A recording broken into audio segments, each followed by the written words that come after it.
इब्रानी 4 और 1 से 4 पढ़ते हैं।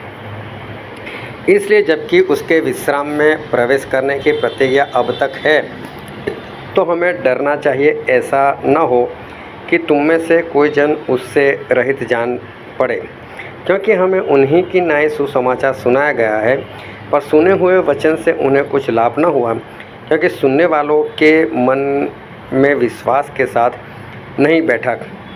और हम जिन्होंने विश्वास किया है उस विश्राम में प्रवेश करते हैं, जैसा उसने कहा कि मैंने अपने क्रोध में शपथ खाई कि वे मेरे विश्राम में प्रवेश करने न पाएंगे।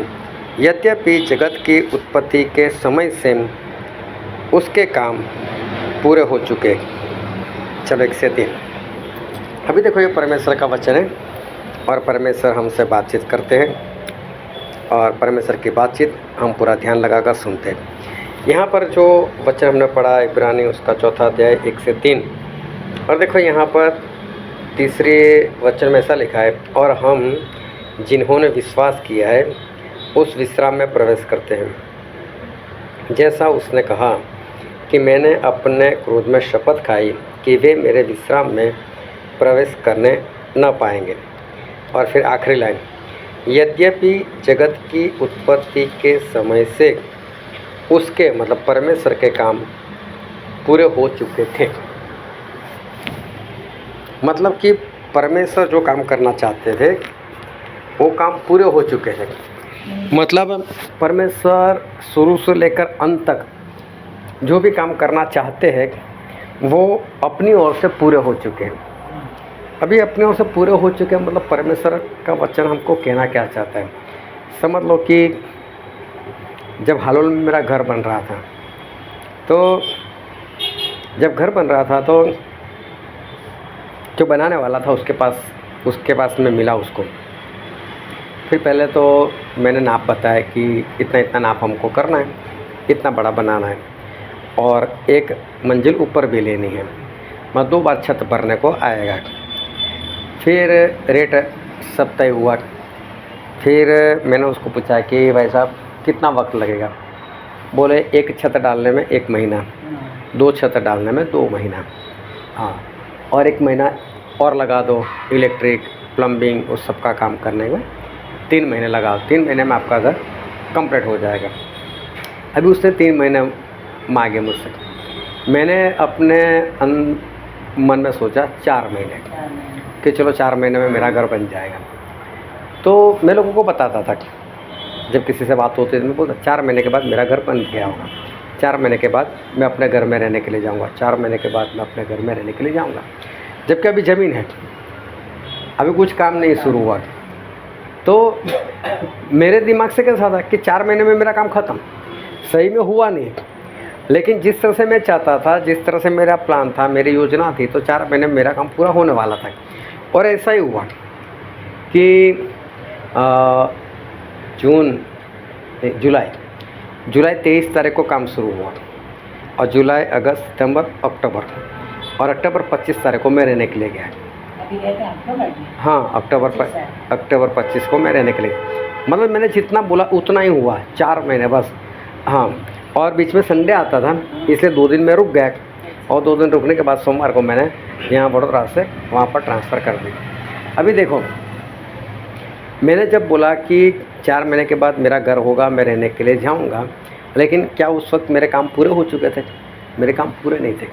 लेकिन जिस तरह से मैं बोल रहा था कि मेरे काम, मतलब मेरे दिल के अंदर क्या था, वो मेरे काम पूरे हो गए होंगे, उसी तरह से ये तो मैंने इंसान की बात बताई। हो सकता है कि मुझे पैसे ना मिलते और मेरा काम रुक जाता, और हो सकता है 4 महीने के बाद मैं नहीं जा पाता, या तो हो सकता है कि जो घर बनाने वाला वो मर जाता और मेरा काम रुक जाता, हो सकता है कोई और समस्या आती और मेरा काम रुक जाता। हुआ नहीं, लेकिन ऐसा कुछ भी होने को हो सकता था, लेकिन नहीं हुआ।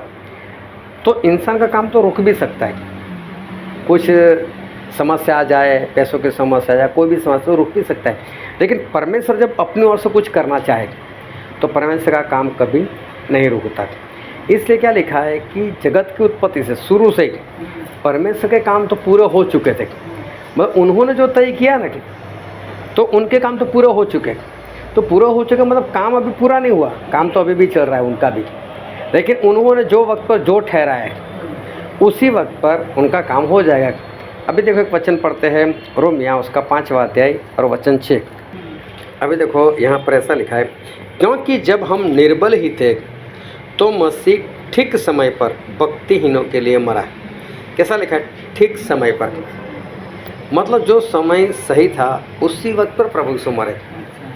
तो उन्होंने बोला था तो आदम को कि अब स्त्री की संतान इस शैतान का नाश करेगा। तो प्रभु यीशु की जो भविष्यवाणी थी वो तो उत्पत्ति के 3 अध्याय से हो चुकी थी।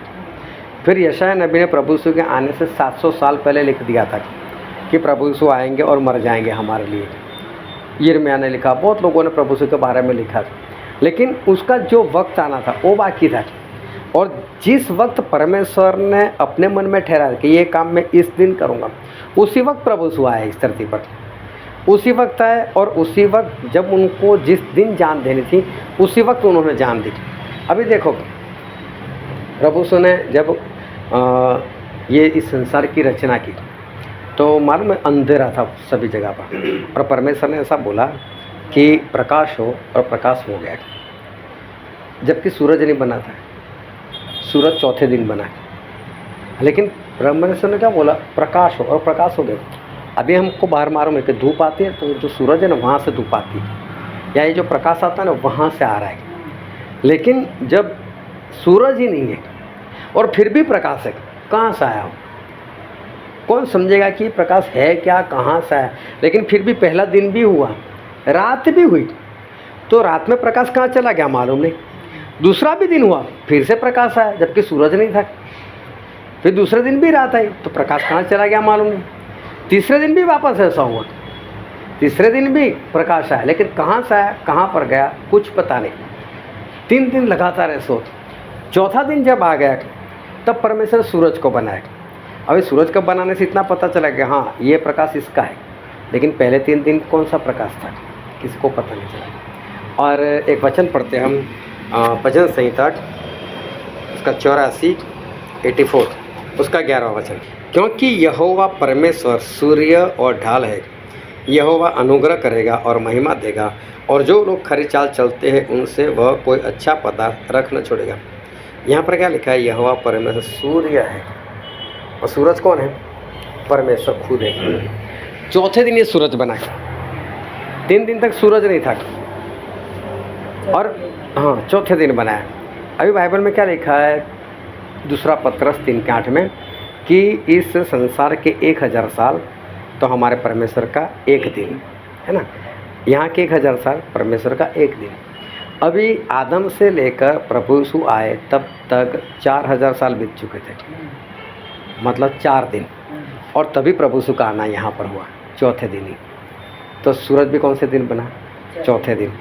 और क्या लिखा है? यहोवा परमेश्वर सूरज है, वो खुद सूर्य है। तो प्रभु यीशु का आना सही वक्त पर हुआ।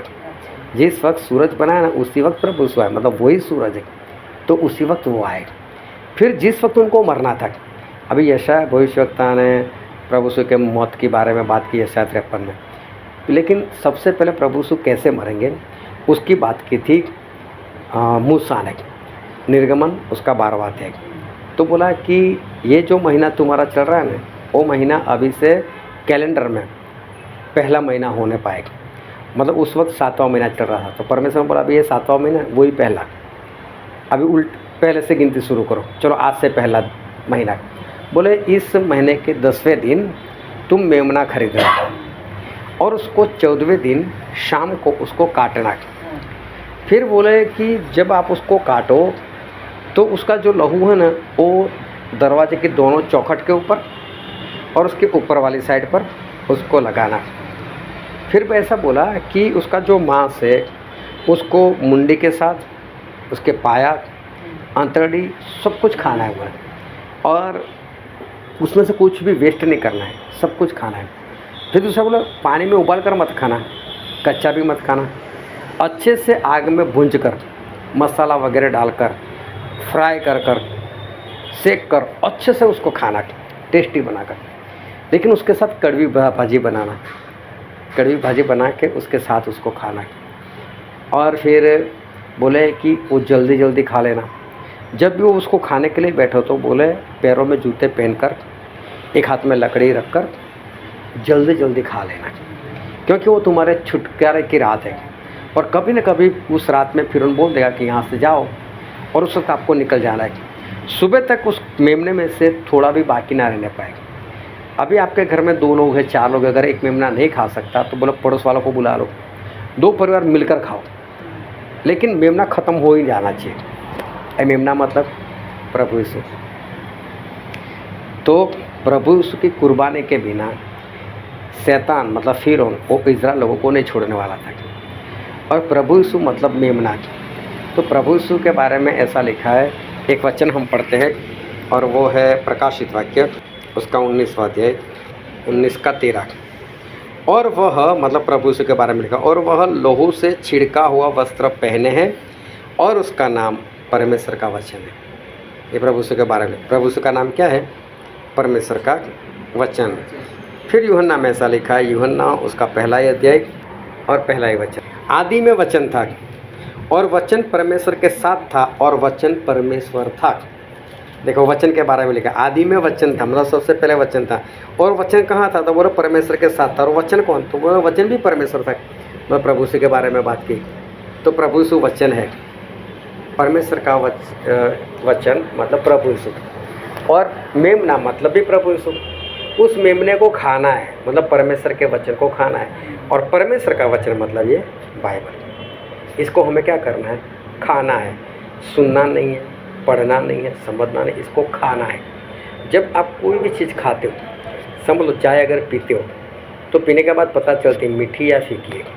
जब आप खाना खाते हो तो पता चलता है कि ये तीखा बना हुआ है या फिर ऐसे ही बना हुआ है, टेस्टी है या नहीं है, वो खाने से पता चलता। देखने से कहाँ पता चलता है? देखने से तो हो सकता है हमको अच्छा भी दिखे, हो सकता है उसकी खुशबू भी अच्छी है, लेकिन हो सकता है जब खाना खाने के लिए बैठे तब उसका टेस्ट सही ना भी हो। लेकिन खाने से पता चल जाता है कि सही में खाना अच्छा बना है या नहीं बना है। कोई भी देखो, जब आप खाना खाओगे ना, बाद में पूछे कैसा है खाना। खाना बनाना खाने से पहले नहीं पूछने वाले, तो जब खाना खाते हैं तब उसका टेस्ट आता है। तो बाइबल को भी जब हम टेस्ट से खाते हैं ना, तब पता चलता है उसका टेस्ट कैसा है। लेकिन जब हम उसको सुनते हैं तब उसका टेस्ट हमको नहीं पता चलता है। इस बाइबल को हमें खाना है। तो सबसे पहले प्रभु यीशु की जो मौत होने वाली थी वो यहाँ पर निर्गमन 12 में मूसा के जरिए परमेश्वर ने बताया। अभी क्या करना होता है? मेमने को पहले काटो बोले, फिर उसका जो लहू है वो उसको कटोरे में लेना था।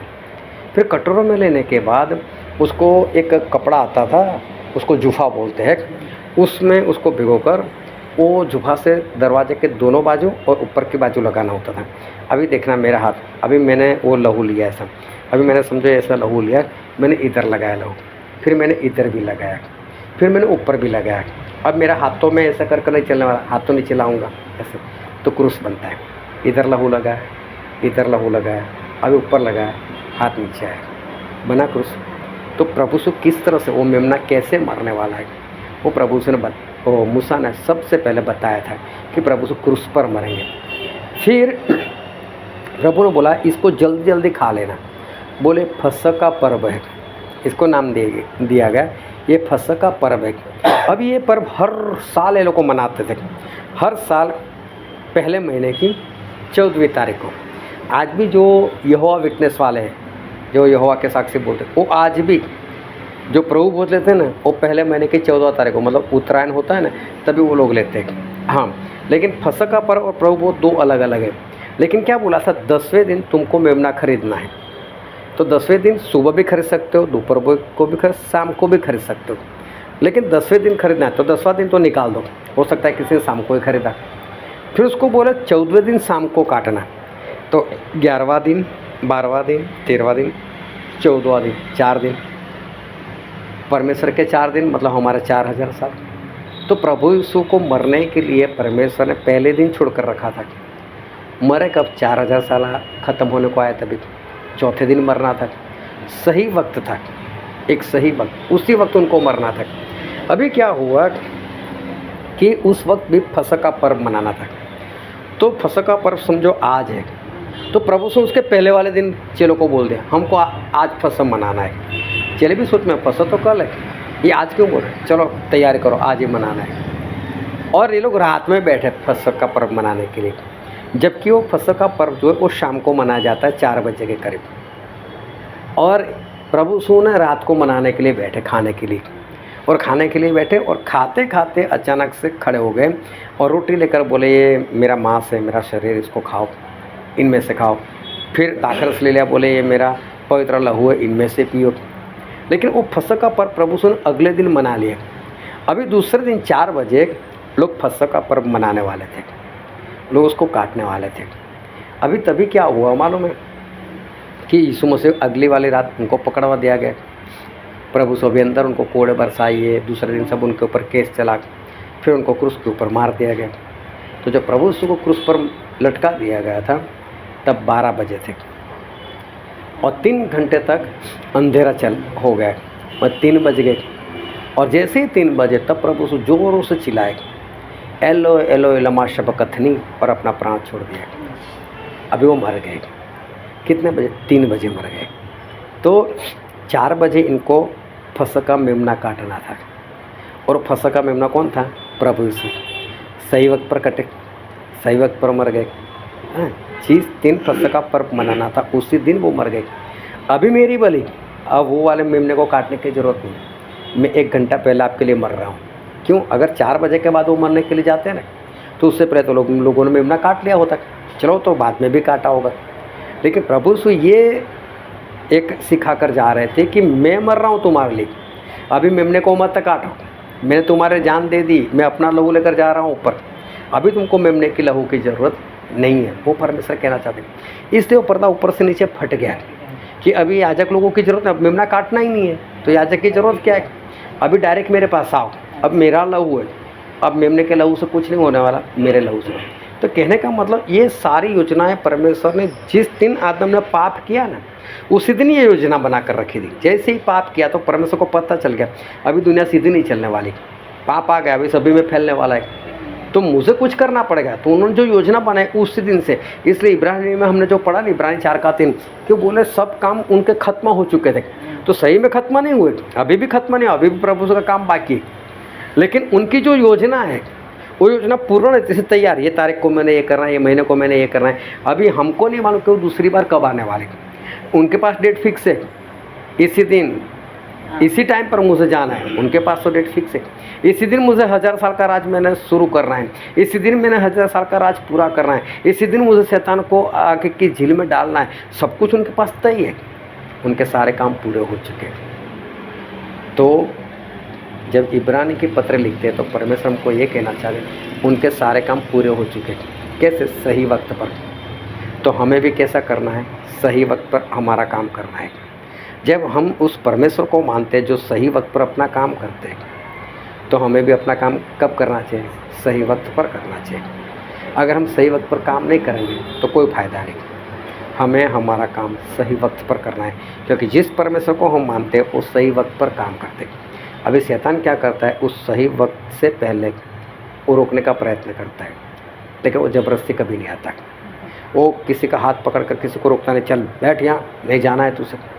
कोई शैतान में इतनी ताकत है नहीं। इतनी छुट्टी अगर परमेश्वर उसको दी होती तो मालूम नहीं क्या से क्या कर रहे हैं, लेकिन ऐसा है नहीं। वो सिर्फ बहकाता है, अपने रिश्तेदारों को लेकर आएगा, वो अपने मित्रों को लेकर आएगा, चला तो फिल्म देखने चलते हैं, चला हम बहुत दिन के बाद आज इकट्ठा हुए, चलो हम थोड़ी चाय पीते हैं, चलो हम नाश्ता करते हैं। नहीं, वो तो सिर्फ ऐसा करेगा, लेकिन हमारे अंदर भी तो ऐसा होना चाहिए। तो जब हम छानी में रहते थे, संडे का दिन था, मैं प्रार्थना के लिए बाहर गया था, शाम को 6 बजे हम बैठते थे। तो मुझसे बिंदु का फ़ोन आया, बोले आज मैं मीटिंग में कुछ गड़बड़ी हो जाएगी। मैं बोला क्या हुआ? बोले मेरी बहन आ रही है। तो बहन आ रहे हैं, उसके साथ 10 लोग और आ रहे हैं। तो बोले सभी का खाना तैयार करना है। मैंने बोला इनको स्पष्ट बोल दे, अभी तैयार कर देती हूँ, अभी खा लो। हाँ, अभी आ जाओ और अभी खा लो। अगर 6 बजे के करीब आएगी तो 6 बजे तो हमारी मीटिंग शुरू होगी, तो 6 बजे हम लोग नहीं खाना देने वाले। फिर उसके बाद 11 बजे सब कुछ समाप्त होगा, घर पर आएंगे, तब बनाएंगे, 12-1 बजे खाएंगे। तुम्हारे साथ हम भी 12-1 बजे खाएंगे, कोई बात नहीं, लेकिन उसको स्पष्ट बोल दो। और अगर तू नहीं बोल सकते तो मुझे बोल दे, मैं उसको स्पष्ट बोल देता हूँ। वह ठीक है, बोल दो। मैंने उसको बोल दिया। मैंने कितने लोग आ रहे हैं? मैं बोला उससे डबल हो तो भी चलेगा, खाना तो मैं सबके लिए बना दूँगा। मीटिंग के वक्त नहीं मिलने वाला। बोले नहीं हम तो मिलकर चले जाएंगे। वो लोग मिलकर चले गए। आज भी उसके साथ रिश्ता तो है हमारा। कौन सा रिश्ता टूटा? हाँ हाँ, डरने की क्या बात है कि हम नहीं बना सकते। जब मीटिंग है तो मीटिंग को छोड़कर हम नहीं कर सकते। तो रोकने को शैतान आया, उसे कहा जबरदस्ती की। हम तो आज़ाद है, हमको जो करना हम कर सकते। तो शैतान कभी जबरदस्ती नहीं करता। हाँ, उसके अंदर वो ताकत है भी नहीं कि हमसे ज़बरदस्ती करें, लेकिन हम डर जाते। तो जब प्रभु को कोई रुकावट नहीं थी, लेकिन प्रभु से क्यों उसी वक्त जान दे दी। ये होता है इसको। तो 3.5 साल से प्रभु के साथ था, क्यों पहले नहीं पकड़वाया? वो तो कब से वो इंतजार कर रहा था। तो प्रभु से कौन सा छुप कर घूमते थे? वो तो पहले भी पकड़ा सकता था ना, लेकिन नहीं, उसी दिन। क्यों? एक प्रभु से अपना सारा काम सही वक्त पर करते। तो हमें भी हमारा सारा काम कैसा करना है?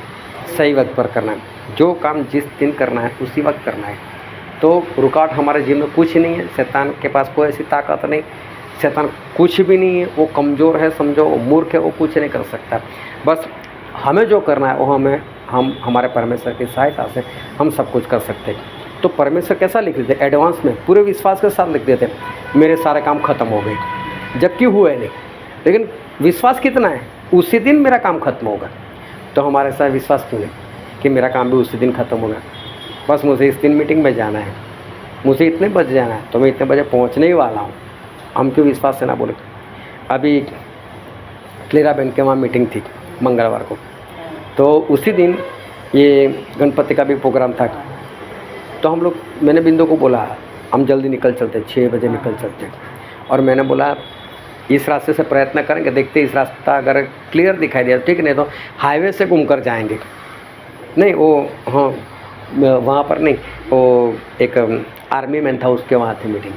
हाँ, तो मैंने बोला चलो कोई बात नहीं, फतेहगंज में जाना, पूरा हाईवे घूमकर जाएंगे और एक बार इधर देख लेते हैं। तो मुझे रोड क्लियर दिखा, लेकिन हम घंटे पहले पहुँच गए। अभी वो नया परिवार था, पहली बार मैं उसके घर गया, तो मैं आधा घंटा बाहर खड़ा रहा, नहीं गया उसके घर में, लेकिन वक्त से निकल गया। हमारे काम पहले से ही पूरे हो जाने चाहिए। कुछ लोगों को लेट हुआ, लेकिन अगर हम तय करें तो हमको कोई लेट नहीं करवा सकता। मेरे कहने का मतलब ये है कि जब हमें पश्चाताप करना है, जब हमें मसीह में चलना है, जब हमें जो करना है उसी वक्त वो करना ही करना है। जिस वक्त परमेश्वर बोलते उस वक्त हमें करना ही करना है, सही वक्त पर करना है। सही वक्त पर आप ना करो तो कोई फ़ायदा नहीं। अभी समझ लो कि मुझे बहुत प्यास लगी है, मुझे प्यास लगी और मैं बोलता हूँ मुझे पानी दो, और पानी मुझे मिला, लेकिन लाने वाले ने 15 मिनट लगा दी, तो उस पानी से खुशी नहीं होगी। मैं तो 15 मिनट पहले तो उसे बोला था। अभी सच्ची घटना बताता हूँ। मैं पंजाब में था, किसी के घर में था, तो वो लोग गर्मी में वो लोग क्या करते, पहले ठंडा पिलाते, उसके बाद चाय पिलाते, हाँ पानी नहीं देते। अभी मुझे सही में पानी की प्यास थी, मुझे ठंडा नहीं पीना था, लेकिन चलो मैं उसके घर में गया। अभी उनका आदर सत्कार करने का तरीका है, मैंने ठंडे 2 गिलास पानी पी लिया, वो ठंडा जो था वो ड्रिंक मैंने कर लिया। सही में मुझे पानी की ज़रूरत थी, मुझे बहुत प्यास लगी। अभी क्या वहाँ आधा घंटा, फिर उसके बाद चाय आई, फिर आधा पौना घंटा हो, तो मुझे भी प्यास मेरी और बढ़ गई थी। तो मैंने उस भाई साहब को बोला भाई साहब पानी दो मुझे। बोला ठीक है। वो वापस वो ठंडा ही लेकर आए। अभी वो क्या सोच रहे हैं, इतने दूर से मेरे घर आए, क्यों पानी पिलाओ, उसको ठंडा ना पिलाओ, अच्छा आदर मान ना करो, वो अपनी सोच कर। जबकि मुझे अंदर से चाहिए पानी, मुझे ठंडा देकर कोई खुशी नहीं आ रही है। चलो दूसरी बार लाया, चलो मैंने दूसरी बार भी मैंने और ठंडा पी लिया। अभी उस और आधा पौना घंटा, अभी तो मेरी प्यास इतनी बढ़ चुकी थी कि मुझे पानी के साथ कुछ चाहिए नहीं। अभी मैंने उसको बोला कि वैसा पानी दो। बोला ठीक है। तो वो बोलता मैं ठंडा ही लेकर आता हूँ। मैं बोला तो ठंडा मत लेकर आ, मुझे कब से पानी पीना है। वो बोलता है नहीं यार पास्टर साहब अपने दूर से आया। अरे मैंने बोला जब मुझे प्यास ही पानी की है तो ठंडा क्यों देता है। अभी वो सच में तीसरी बार भी वो ठंडा ही लेकर आया। ठंडा नहीं, मैंने पिया भी, फिर उसको मैंने डांटा भी। मैं तू ऐसा सोच रहा है कि तू मेरा आदर मान कर रहा है, लेकिन सही में मेरे अंदर से तो आशीष नहीं निकल रही है। मुझे तो उसे आशीष देना चाहिए कि पानी जगह पर तू ठंडा दे, लेकिन सही में मुझे ज़रूरत ही पानी की, और तू मुझे जो ठंडा दे रहा है तो मेरा मन अंदर से व्याकुल है। मुझे ऐसा लगता है कि इसको इतनी समझ नहीं है कि मुझे पानी चाहिए, ठंडा मैं बार बार पानी मांगता हूँ, बार बार ठंडा लेकर आता है। मैं बोला, मैंने उसका आखिर में ऐसे बोला, उसको डांटा। मैं बोला सामने वाले को भी समझ, खुद भी समझ कि हमको सही में करना क्या चाहिए। तो वो पानी से अच्छी चीज़ देता था, लेकिन खुशी नहीं थी उसकी। मैं जो वक्त पर जो चाहिए वो ही चाहिए, अगर उससे बढ़कर भी मिले ना तो भी कोई फायदा नहीं। तो हमें जिस वक्त पर जो करना है परमेश्वर के, उसी वक्त पर करना है। उस वक्त को छोड़कर हम बाद में करते हैं, कोई फायदा नहीं है। तो हमें जो करना है सही वक्त पर, क्योंकि हमारे परमेश्वर सही वक्त पर करते हैं। और उन्होंने तो पहले से लिख दिया कि धरती के शुरुआत से मेरे काम तो ख़त्म हो गए। तो उनका काम कितना परफेक्ट है, जब करना है तभी करना है। तो हम उन्हीं के चेले, हम उनके पीछे चलने वाले, तो हमारे काम कैसे होने चाहिए, सही वक्त पर होने चाहिए। आओ प्रार्थना करें।